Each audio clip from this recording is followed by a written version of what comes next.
বাংলাদেশ জাতীয়তাবাদী দল বিএনপির ৪৭তম প্রতিষ্ঠাবার্ষিকী উপলক্ষে সাভারে আনন্দ র্যালি করেছেন বিএনপি। বিস্তারিত দেখুন প্রতিনিধি তথ্যচিত্রে।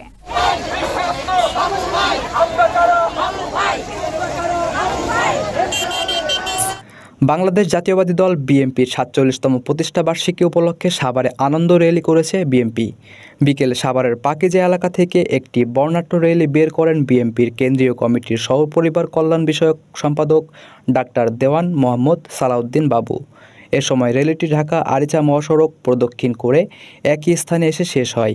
র্যালিতে সাভার ও আশুলিয়া বিএনপির নেতাকর্মীদের পাশাপাশি স্থানীয়রাও অংশগ্রহণ করেন।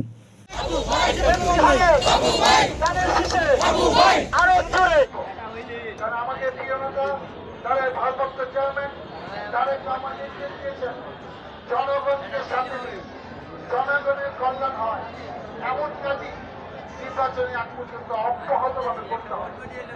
আপনারা জানেন ৫ তারিখে আমাদের একটি জনসভা আছে পাতিনি নামে ৯ এলাকায় সেখানে আপনাদেরকে আমন্ত্রণ দিয়ে